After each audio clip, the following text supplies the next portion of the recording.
这张名片上的店铺名是灯。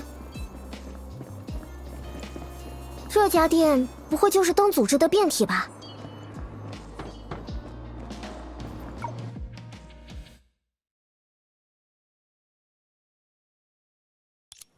茄子，又搞砸了。打扰了。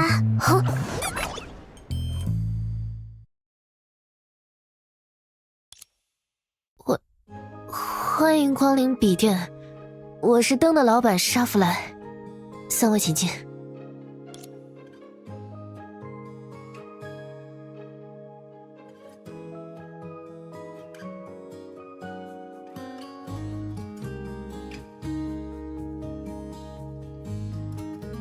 1、2、3，哇，想不到沙弗莱小姐居然拥有这么多套有意思的装扮。那是笔店其他店员的员工服。你们店有这么多员工，每个月光是支付工资，想必就要耗费不少钱吧？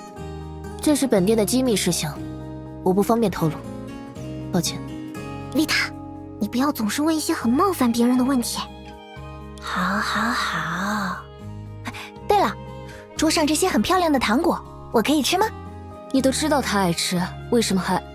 我很少吃糖，自然也谈不上喜欢。你看，他说他不吃。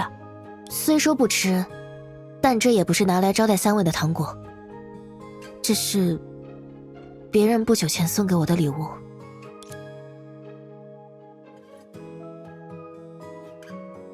我可是客人哎。沙弗莱小姐，这糖果难道是松雀小姐送的吗？你是松雀的狂热粉丝，还是灯的竞争对手？不对，也没人和我竞争。我想起来了，你是那个满大街乱跑找狗的小女孩，而你是那个明明累得半死，却还在努力追着她的人。我哪有满大街乱跑？所以，你们3位是想委托我继续追踪多尼格尔吗？如果是，委托恐怕要等到明天下午才能正式执行。你明天上午有什么别的安排吗？松雀，他为我提供了一次拍摄店铺宣传图的机会。可你们店不是有很多员工吗？为什么不让其他员工代班呢？丽塔小姐不必再试探了，如你所见，我们店唯一的员工就是老板，而你们刚刚看到的员工服也都是我自己的衣服。留不住曾经一起创业的同伴，结果只能一人扮演一个专门处理麻烦事的组织。哼，虽然累，倒省了我不少心。你是大学生吧？不管是不是，你都应该做过小组作业。小组作业是什么样，创业就是什么样。算了，还是不跟3位倒垃圾话了。我来讲点积极的故事吧。我可以跳过吗？听上去就很无。大学毕业的时候，父母就很反对我开这家店。他们认为欧夏大学毕业的高材生就应该从事配得上这份学历的工作。哇，直接无视我。在热门领域里经商，投身政界之类的大话就不说了。当老师、当医生，也比开一间专门解决麻烦事的小店好千百倍。有时连我自己也忍不住想，父母说的话可能没有错。在和平年代还去向往英雄式的生活，本身就是一种白日做梦。那你想让这个世界陷入危机吗？如果你想，我可以帮你。你在说什么？没关系，我也不是没有问过自己这个问题。我或许生错了时代，但谁说英雄就必须想要出没？在我看来，帮老人定期整理房间，照料被遗弃的宠物，偶尔协助警察逮捕一些小偷小摸的人，同样是很了不起的事。我喜欢这个世界，它和我是否能让灯散发出更明亮的辉光无关。算我不该问，你的鸡汤就灌到这里吧。所以，松雀这是打算帮你宣传灯吗？其实他上午不止伤到了手，还崴到了脚。原本他的经纪人想亲自送他回去，但因为还有工作要处理，只好委托我送他回家。老实说，在不了解松雀之前，我一直以为他只把表演当作赚钱的手段。实际上根本不会对这份工作投入任何真心。但我错了。松雀家里随处都放着表演道具，想来是有兴致就会演一段。我为他处理伤口时，他也在一刻不停地练台词。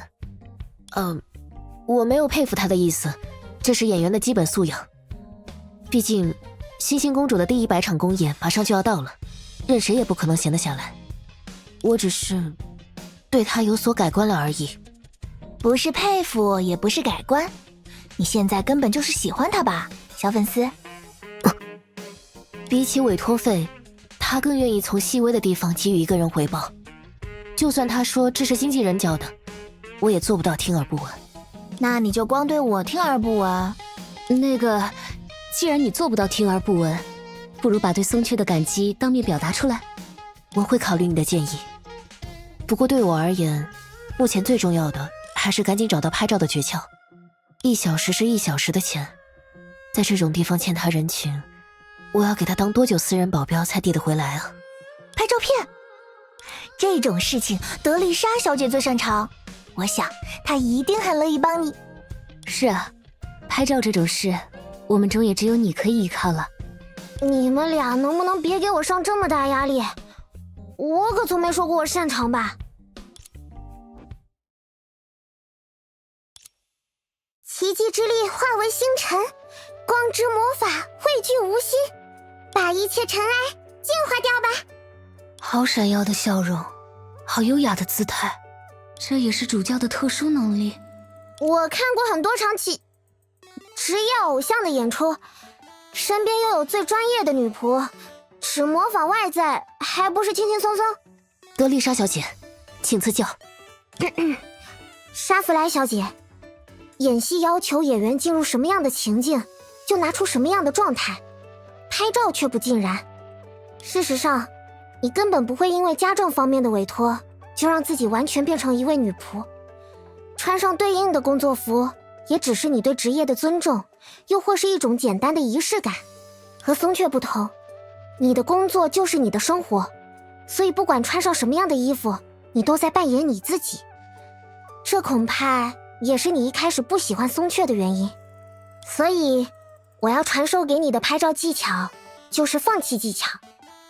如果不擅长微笑，那就闭嘴；如果不喜欢摆姿势，那就用你最舒服的姿势站着。你才是灯最大的招牌。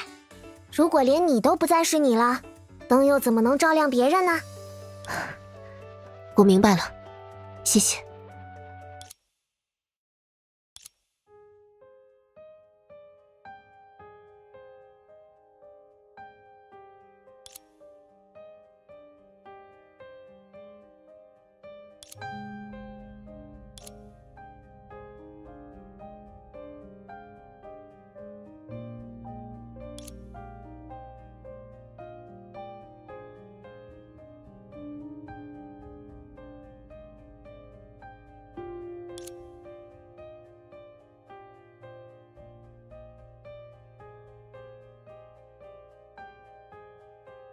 唉，我说过的，我的耐心也是有限度的。